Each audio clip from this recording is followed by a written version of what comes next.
โอเคเนาะกราบสบายดีอะไรลืมปิดมาสนาเขาตะบะกราบสบายดีเนาะคลิปนี้ก็มาอยู่กับซ่องคำโพรถไถแต่งคลิปนี้ก็จะเป็น EP ที่2 รถค่าตายบานนี่หาวิธีเอาขึ้นแล้วไปเห็นอะไรเนาะตกอันนี้ซ้ำขึ้นข้างหน้าบ่ได้เห็นบ่ลายมันขึ้นข้างหน้าฮอดพูแล้วฮอดพูเลยก็ถอยกับลังถอยตีนเล็กเนาะมันก็ซักลงหลุดแล้วพอเขาก็ได้เอารถอีกคันหนึ่งมาเทิร์นเอาเข่าไปแล้วจำนวนหนึ่งยังอีกน้อยหนึ่งยังอีกรถเดียวแล้วก็มาเทิร์นเอากระเบิดแล้วก็หาวิธีเอารถขึ้นบัดนี่ถ้าชุบเจ้าจะคู่ว่าเขาจะเอารถขึ้นไปได้ก็คือเบิ่งให้มันจบแต่ตอนนี้คือเวลาดกเติบได้นี่แหละบอกแล้วอย่าหาเอาลายเก่งลายบอเจ้าเอ้ยคาจ่อยบาดนี่คลิปมินิบอกว่ามืออื่นยังมากลเอาจักอ่ะตอนนี้ไปค้นเข่าซะเขาก็เขาเอาไปเมื่อกี้นี่เขาหายหัวเขาบอกมึงเผ็ดเกินไปร้ายเขาบอกฮะเผ็ดพอดีพองามแน่ไอ้ก็ใส่เขาก็ใส่ร้ายโพดเขาบอก พาเขาลำบากเด้พาเขาไม่ได้รับไม่ได้นอนดึกดื่นเที่ยงคืนกะพาเขาเห็ดเด้เห็ดเวียกน้ำคนบ่เมื่อยกับบ่เมื่อยน้ำกันอันที่จริงนะเขาอยากเห็ดคนเดียวอยู่แล้วเอาสิขอคนเดียวบ่อยากให้เขาวนเลยนะพ่อแม่อยากให้เราพักผ่อนนะแต่เราก็จะซอยลูกเขาแล้วเนาะวันไม่ได้แล้วไปได้แล้วซอยกันกับพาเราลำบากแบบนี้ดึกดื่นเที่ยงคืนก็พาเห็ดรถค่า เปิดตาสำรองอ่ะพ่อก่อนเป็นคนข่าวซอยเขาก่อน ถาเบิ้งด้วยถาเบิ้งกับเชี่ยวหลุดขึ้นนี่เลยอยากหัวดิอยากหัวแล้วก็จะไข่พ่อมเราลำบากหน่อยหนึ่ง เบิ้งเด็กก่อนเบิ้งไต่เบิ้งรถก่อนเห็นได้ปะกลนเอาแล้วนอนมืออื่นเห็นรถเด้ ไม่ได้จังมากลนเอาถาเบิ้งนอกว่าสิกลมืออื่นก็ว่าสิเอามือนี่เลยโอเคเนาะตอนนี้เราก็ได้กินข้าวได้เอาไปทีเรียบร้อยนี่กินอาหารง่ายๆสบายๆคือตอนนี้ว่าวางแผนว่าสิลงไปเอารถเอาไปซังขึ้นค่าแล้วก็หาวิธีเอาคืนบัดนี้ก็เอาคันนี้ไปแก่เอาเนาะไปแก่เอาเข่าแล้วก็สิได้เอารถคันนั้นก็สิเป็นรถเป่านะรถแบบบ่มีเข่าบ่มีหยังก็สิได้หาวิธีเอาขึ้นว่าสิเอาขึ้นไม่ได้ก็ถ้าเบิ่งไปทำกันคือตอนนี้ก็เดือดเติบเลยนะระดับ11-12 โมงแล้ววันนี้นะเห็นได้สะเขาเห็นมันคาเขาก็ต้องเอาขึ้นต่อไปคำว่าสิปะเมียนเอาขึ้นมืออื่นมันผัดมืออื่นก็ไปเวียกใหม่นะจะเป็นสอยังตัวเก่าอยู่เนาะเอาขึ้นแล้วเลยกันแล้วถ้ามืออื่นมือต่อไปเขาก็ไปเวียกใหม่แล้วแบบนี้เพราะว่าก็อยากพาให้มันแล้วเนี่ยนะเรื่องเขาเรื่องไงแล้วก็สบายเนี่ยเดินมากองร้ายเติบอะไรกันเลือดนิดนึงเอารถคันนี้ไปแกเอารถหนึ่งก็คือชิเบิร์ดแหละเขาในรถนะถ้าเบิ้งต่อไปเกิดเบิ้งอะไรเขาสิแล้วจักโมงเอานี่นะเดี๋ยวนี้เป็นเวลาอยู่11 โมงกว่าเลยเอาบ่มีโมงหน่อยหนึ่งเวลาจังสิเปิดโมงให้เบิ้งดอกตอนนี้คือประมาณ10 โมงตอนนี้11 โมงไปก่อนเจอกันที่พุ่นแหละอยู่รถเขาตามนั้นโอเคสิได้ทำการไปเอารถขึ้นเนาะจะเอาคันนี้ไปเทิร์นเอาเปิดตาก่อนเว้นหูจะเอาคันนี้ไปเทิร์นเอาแล้วก็สิได้เอาขึ้นแล้วบัดนี้นะโอเคเนาะได้เหาะรถไปทีเรียบร้อยเป็นไง เงียบไปเลยเว้ยเสียงเขาเว้าเลยขับเลยแถวนี้นะบริเวณนี้มีแต่เขาคนเดียวเลยสังเกตมันรอบเบิ่งเงียบกิ๊บเลยดึกดื่นเที่ยงคืนไปชิมาชั่วโมงเนี่ยวะเบิ่งเอาโทรศัพท์น้ำพอเข้ามาเมื่อกี้นี้เช็คโมงก่อนว่าจักโมงจะได้ชิมเจ้าชิมเสืออันนี้ได้ไม่ได้คิดตัวได้ดึกเลยเลย11 โมงเลยเพื่อค้นเขาแล้ว12นี่เขาเลื่อนหน่อยหนึ่งคนขึ้นรถคันนี้แหละกันโอเคแหละแต่มันอาจจะเป็นเดือนแจ้งเนาะถึงผ่าก็จะเป็นประมาณนี้เบิ่งโมงก่อน11 โมง23 นาทีนี่เห็นบ่ได้รับบ่ได้นอนเดี๋ยวเห็นบ่เดี๋ยวถ้าติดตามไปนำกันว่าเฮาสิค้นสิเฮ็ดแล้วนี่ประมาณจักชั่วโมงกะเมียนเดี๋ยวนี้น่ะ1 โมงเก็บเข่าขึ้นมานี่เดี๋ยวนี้กับ11 โมง23เก็บเข่าขึ้นมานี่กับฮอด หอด00 โมงหอด00 โมงแล้วบัดนี้เพื่อเอารถขึ้นเพื่อไปกองเขาเมียนโอ้ยบ่ายโมงไป1 โมงไปกำลังตี1 โมงก็อยู่นี่แหละไปบ่ต้องรับบ่ต้องนอนนี่มีตาสำรองอ่ะบ่เห็นหุ่งกันเยื่องอยู่นี่แหละคือสิ่งที่เราเห็นนี่ก็ทำมาเราร้อนเราลือกันแล้วแต่สิคิดคือบ่ได้กินบ่ได้ดูดบ่ได้เฮียหยังดอกเนาะเฮ็ดไปซื้อเฮ็ดไปจากแล้วเวียกแล้วงานนี่แหละทดสอบตัวเองไงก็เฮ็ดผ่านนี่คือเก่งเสียเวลาอะไรเก็บเครื่องเก็บของเก็บเข่ามาเมียนก่อนคลิปนี้ก็ขั้นตอนนี้ก็สิถ่ายประมาณนี้แหละเพราะว่าก็สิถ่ายตอนเก็บเข่ากับมันค่ำนะถ้าเป็นกลางเว้นนี่ม่วนเลยชุมเจ้าได้เห็นตอนมันฆ่าสอดไปทางในขักเลยกลางเว้นกลางคืนยังว่าบ่จะเห็นบันไดเส้นเกือบพลาดเบอร์สภาพคือแบบไทยนาเลยนะมาล้อมต้อมเต็มเลยสภาพเอเละอยู่นี่นะกลางคันนาเลยโอ้ยเรียบร้อยลูกทรายเห็ดเด้พอบไหว้เลยพอไปนอนแล้วเขาให้เรานอนจนเราหายเราว่าเห็ดเกินไปแล้ววะเราว่าเห็ดเกินไปแล้วหายหัวเขาบอกไปนอนซะแม่ก็หายคือกันบอกจะสลายแม่วะเขาก็เลยจังสันเลยจะเมื่อซะแม่จะเมื่อพักผ่อนซะเราจนเราเห็ดเวียกไรเราก็สิจมมาเมื่อยเด้จมเจ็บแข้งเจ็บขาได้บัดนี้เพิ่นกะโอ้ยกูไปยอเข่ากูไปค้นเข่ากูเจ็บแข้งนะพอกันเราเมื่อยพอเราก็เห็ดเวียกเนาะสีขาวสีน้ำคือเราก็นั่นแหละเบิดเทือนกับเราเป็นผู้ชายลูกหล่าเป็นสันซะผู้ชายคนเดียวเบิดเทือนนี่นะกับพ่อและพ่อกับนะครับเวียกนักเขากับซอยเราไปแหละซอยได้ฉันได้กะซอยฉันนั่นแหละอันนี้แหละปัญหาคืออยากแล้วเข่าอยากแล้วน้ำนี่คืออยากเมื่อยก็ให้มันเมื่อยในมือเดียวนี่ไปเอาแล้วมือเดียวนี่กับมือหนาเขาสบายพ่อคือเขาตอนไทยนาก็เขาเมื่อยแต่มือเดียวเผาเห็ดเผาแล้วประมาณนี้แหละถ้าเบิ่งสดต่อไปเด้อเบายาวผลแล้วนี่สิหาวิธีเอาอันนี้ขึ้นนี่เบิ่งน้ำกันว่ามันสิ มันสิจักโมงนี่นะกำลังตีเมียน1 โมงคือเขาว่าให้พังกันแล้วสิคนเขาตัวนี้ขึ้นมาลดไปก่อนแล้วก็จังสิถ่ายอีกว่าสิเห็ดแบบใดสิติดแล้วก็สิลองเล็งเบิ่งบ่กับเบิ่งไปนำกันอยากมือกล้องกับบ่อยากมีเด้สูตรเก่าหั่นแหละเขากับสิได้ตั้งเมียนคันหน้าบ่แล้วก็สิได้เห็ดให้จุ๊มเจ้าเห็นกับประมาณนั้นแหละเนาะสุกเสริญไปนี่แหละมันก็เอาก็จะให้จุ๊มเจ้าเห็นว่ามันเป็นประมาณนี้นะเฮ้ยพอเราแห้งว่าวแล้วก็บ่ได้ไปจะเถื่อถ้าเบิ่งสดต่อไปนี่เนาะเขาก็ได้คนขึ้นแล้วไปทีเรียบร้อยเย้ดีใจได้ไหมนี่คนแล้วคันนี้ก็สิเป็นว่างเปล่ารถเขาก็ยังอยู่อ้อยต่อยแบบนี้มองเก่าจากมันสิขึ้นได้หรือขึ้นบ่ได้ก็บ่ฮู้แล้วโอ้ยเนาะเบิ่งยามก่อน00:18 นาทีมีหวัง1 โมงแน่นอนเบิ่งทรงแหละ1 โมงเที่ยงคืนจนแจ้งวันจังสันซะแจ้งเลยซะ1 โมงเลยแจ้งเลยสิเอาเขาตัวนี้ไปเมียนไปอย่างนี้ได้ซะสู้ๆไปฝากกดติดตามหน่อยเด้อถ้าไปเบิ่งยังกันฝากกดแชร์กดยังไปให้หมู่เจ้าเห็นไปยังไงโอ้ยเนาะเบิ่งสิหาวิธีเอาขึ้นนี่ติดแล้วก็สิเล็งเบิ่งมันสิขึ้นบ่ถามบ่ขึ้นก็คือถอดหมอกถอดยังกันสิเฮ็ดเบิดนี่แหละต้องขึ้นแล้วต้องได้แล้วแหละบ่ขึ้นบ่ฮู้แล้วรถก็รถเป่าเลยขึ้นแล้วจังหวะนี้แหละเอาใหม่มาใส่เอายังใส่เนาะหยัดเข้าไปเอาเบิ่งขั้นตอนต่อไปเอารถคันนี้ออกก่อนมันเดอะกับหมอกนี่มันขับบ่ได้พุ่งกับบางตม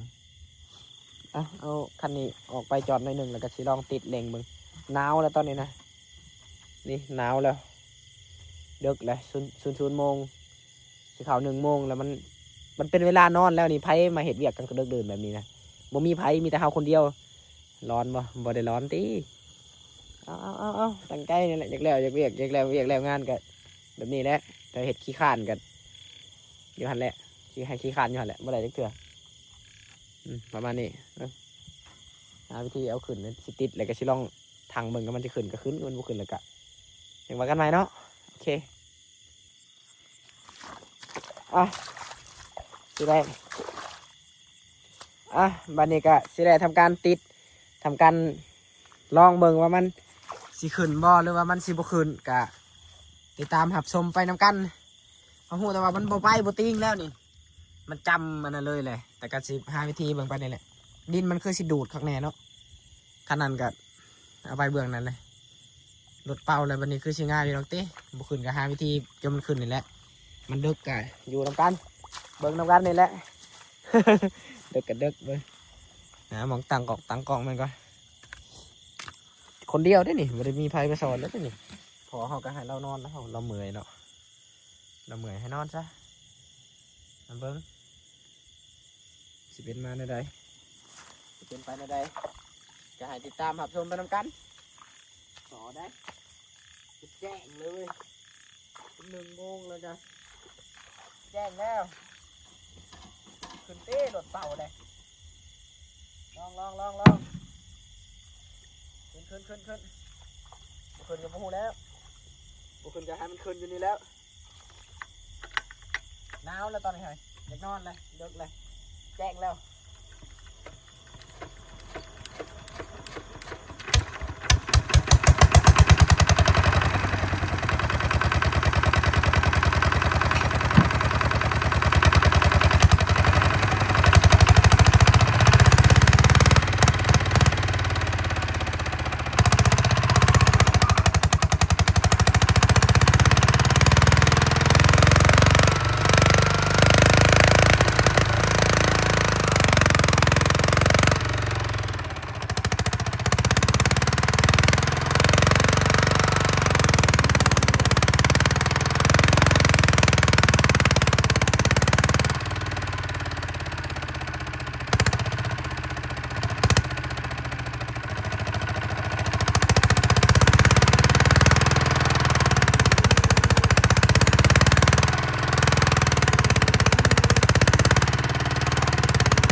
แห้งกระเฮียมันก็เก่าแห้งกระลมเลยแห้งกระลงเลิกก็เก่ามาเลยค่ะบ่ขึ้นเอาเข่าออกก็บ่ขึ้นเลยยามันแหละบ่ขึ้นก็เอาเข่าออกเลย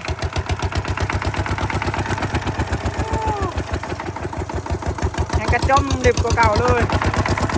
ตอนแรกก็สิปลดม็อกเอาเนาะแต่ในก็ทรงสิบ่ปลดแหละทรงเอาไม่ได้แล้วมั้งเรียบร้อยลงเลยเนี่ยนี่จบเลยหาวิธีเอาปลดม็อกได้หรือเปล่าวะโบช่งแล้วนะปลดม็อกกับโบช่งยังออกเลยถ้าปลดม็อกได้นะขึ้นอยู่แล้วหนักเลยโอ้เขาปลดม็อกแล้วก็ดีตอนแรกเนี่ยปลดได้อยู่แต่บัดนี้มันลงเลยกว่าเก่าแล้วก็สิบ่ได้แล้วล่ะโอ้ย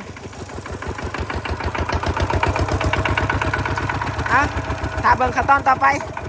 ถ้าสิปลดม็อกก็เดี๋ยวสิปลดก็หาวิธีก่อนอันนี้ก็คือสิงงยืนแง่งๆไปแถวนี้แหละ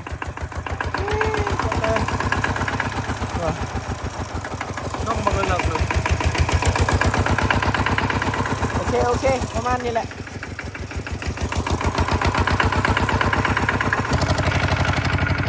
โอเคเนาะลองปลดม็อกเบิ่งเลยสิออกแล้วสิได้แล้วโอเคหาเบิ่งน้ำกันสิได้แล้ว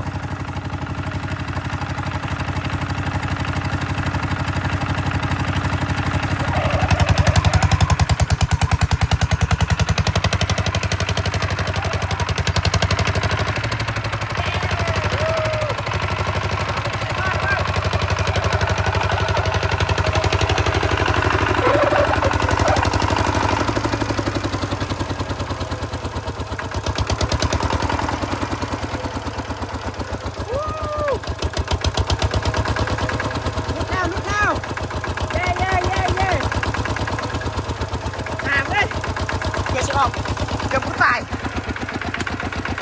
ออกแล้วไม่รุ่นออกแล้วว้ายเลิกคืนเที่ยงคืนแค่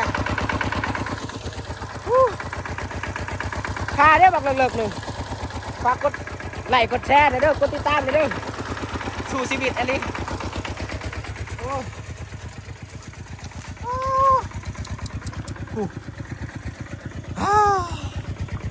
ถึงแล้วเรือตะมอกบานนี่ไฟชิยอซอยดิน้องคนเดียวได้มั้งวะคนคนเดียวขับรถ2 คันคิดเบิ้งความพยายาม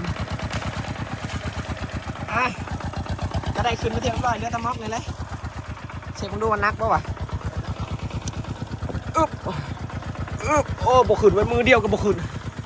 ตายมองยอมาได้เสือกหมัดแกล้นแล้วเนาะขึ้นมาเด้อ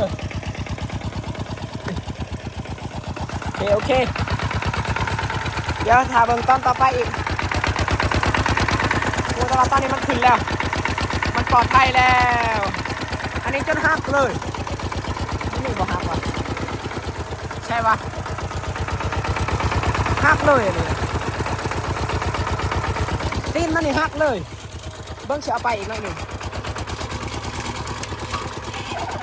มันใช้ได้เลยตีนมันหัก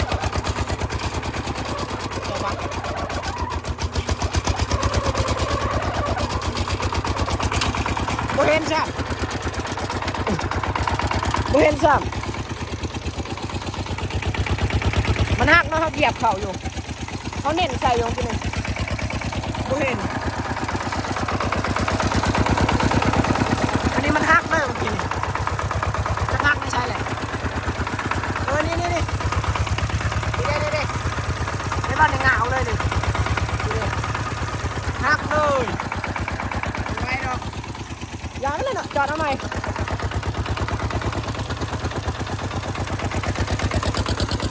สู้ชีวิตแห้งขนาดไม่เคยอยู่แบบนี้จักเถื่อไม่เคยอยู่แบบนี้จักเถื่อเลยสู้ชีวิตชูเจ้าเชื่อเพราะว่ามันดึกมันเดินชันใด1 โมงสิฮอด1 โมงแล้วเสื้ออยู่บ่เสื้อก็ต้องเสื้อเลยแหละนี่0037มีแต่เฮาคนเดียวเลยร้อนนี่ค่ะมีเฮาคนเดียวเลยเห็ดแบบนี้มึงมีไฟเห็ดแบบนี้คือเฮาได้แล้วหาบ่เห็นเลยเฮาแม่งสุดจริงบอกเลยรถบ่คืนบ่นอนนะมื้อนี้ค่ะก็แกล้งเลยก็ได้ติแต่ก็คืนไปทีละร้อยเป็นเรื่องปัญหาเรื่องตะมอกก็แล้วนักที่จะตายน่าจะย่อมอกขึ้นมาแถวๆนี้เนาะหลักๆมาหน่อยหนึ่งเจ็บแอวบ่วะบ่เจ็บหรอกติบ่เจ็บอย่าเจ็บเลยดับรถก่อนซะดับก่อนดับรถก่อนนี่ให้เงาสะดวกสบายเรียบร้อยบัดนี้แค่สิทีมแม่นี่ก็มื้ออื่นค่ะเฮาเอาขึ้นกับตกอยู่8-9 โมงพุ่นแหละเสียเวลานะมื้ออื่นนี่ระหว่าง8-9 โมงนี่เฮาเกี่ยว6 ไห่7 ไห่นั่นแล้วอันนี้ก็บ่อยากเสียเวลาถ้าเกี่ยวเขาดีกว่าสิมาเสียเวลาเอารถขึ้นนี่นะเอาขึ้นเดี๋ยวนี้ก็เร็วสมุดเฮาบ่เอาขึ้นในเฮาเฮ็ดอย่างเดียวนี่ก็ลิ้นโทรศัพท์คือเก่าอลีเด้บ่ได้นอนบ่ได้หยังกูแต่ก็จะฮู้ยังให้เห็นนะลิว่าความมันหล่มมันอีหยังสำไรหั่นน่ะ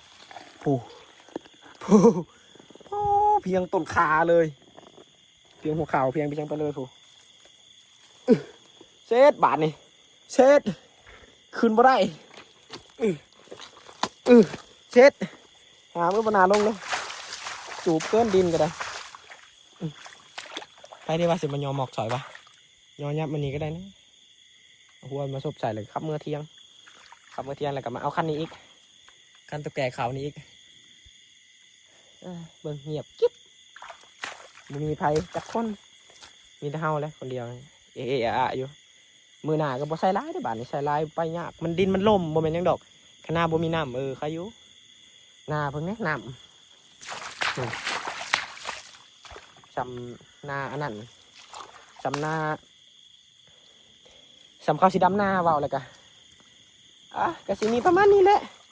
หาวิธีเอาม็อกใส่ก่อนแล้วก็จังสิไทยอีกเทื่อนึงเนาะยาวเติบเลยกะเบิ่งไปนำกันขึ้นไปที่ยังกระบาดนี่ก็มื้อนอนกันได้เลิกดื่นเลยแหละโอเค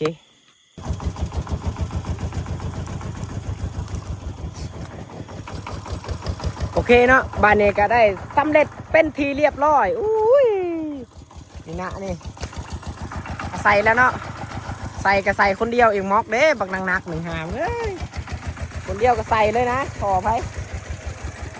แต่งได้แต่งได้แป้งได้แต่งได้แต่งได้ย่อได้เฮ็ดเองทำเองไม่เกรงใจใครขึ้นไปทีเรียบร้อยแล้วบานนี้พอติ๊กพอค่าเลยวันนี้นะใส่ม็อกใส่ยังเรียบร้อยแล้วแกข้าวมืออื่นกับสีใส่โบราณมาได้เอาพอไปได้เลยครับโอเคเลยเอาแบบนี้พอดีนอกเลยแล้วนี่ค่ะโอ้ยให้ทุกคนเบิ่งกันชุนโมงเนาะกลัวมาเสกอีกเทื่อหนึ่งบานนี่โอ้ยจังหวะเนาะคุณน่ะ1:09 แจ้งแล้วบ่รับบ่นอนมาแหละมื้อนี้นะบ่ต้องนอนมาแล้วได้แกงดิบเลยเอาเห็ดมัน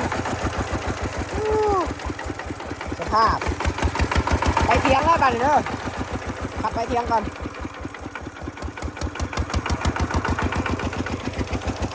บ่รับบ่นอนมาแหละมื้อนี้นะนอนเลยไปจังวะขึ้นไปเกี่ยวข่าวต่อเลยบ่นอนบ่ต้องนอนหรอกโอเคประมาณนี้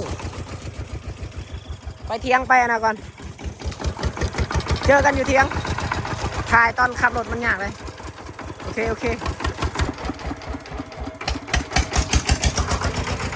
คเนาะบ้านนี้ก็ได้ฮอดเฮือนฮอดหังฮอดวางจอดวางอยู่อาศัยของมันแล้วเย้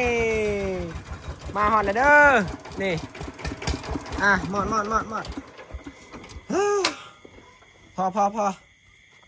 มวนน้ำมันก็จะออกเลยปิดมันก็มันอันนี้วางนี่มันตัวเขาเบาแหละเกี่ยวมันลื่นนะมันบกเกาะแล้วนะโอเคฮอดแล้วจอดเมียนยังสบายคันนี้ก็เอามาก่อนแล้วเนาะแกเขามาปะเลยมืออื่นเพื่อแหละจะได้คนลงพอเขาก็นอนแล้วจะเทิงเขาที่เท่านี้แหละหาวนะดีดคนเดียวแล้วมือนี่นะประมาณนี้แหละเห็นได้ฉันเนาะจากแล้วก็เห็นแล้วมันแล้วแต่ว่าก็จะคือคนขี้ขันบอกขี้ขันเนี่ยเดี๋ยวขับรถไถดิ โอ้ยเบิ่งโมงจากงามเลยนี่สิรับสินอนแล้วป่สิเอาเวลาได้มาหลับมานอนดิความรอก็สิบ่มีเลยเปิดเลยเบิ่งโมงเบิ่งเวลา1:20 แจ้งแล้วเมื่อนี่ก็อาบน้ำอีกอาบน้ำแล้วก็2-3 โมง2 โมงจังได้นอนอื่นก็มาเกี่ยวข่าวอีกสำหรับไพ่ที่เบิ่งมาฮอดตอนนี้ก็ฝากกดใจกดไลค์กดแชร์ไปคือเขาบอกแต่ละเทื่อแล้วคลิปเขาก็สิได้จบเพียงเท่านี้ได้สิได้ลำลาไปในค่ำคืนนี้ สิจบซ้ำนี้แหละเบิดได้บัดนี้นะแล้วเลยรถก็เอาขึ้นได้เลยเพื่อสิเอาขึ้นได้ก็จนสิตายเมื่อยตัวเองกับยามันใจมันหมักเลยเนาะยามันแหละขอบใจหลายๆเด้อที่เบิ่งที่เขามาหับชมคลิปเฮาก็ได้แต่ว่าไพ่ว่ามวนหรือว่าบ่มวนก็เห็นมาแต่เฮาเมื่อยตอนนี้ฮะเฮาก็สิเมื่อยแล้วบัดนี้พอเฮานอนนาเฮาก็จะเมื่อยเฮือนไปแล้วอาบน้ำก็นอนคือกันแล้วสู้ๆบ๊ายบายจบคลิปเป็นเพียงเท่านี้แหละโอเคจบแบบง่ายๆ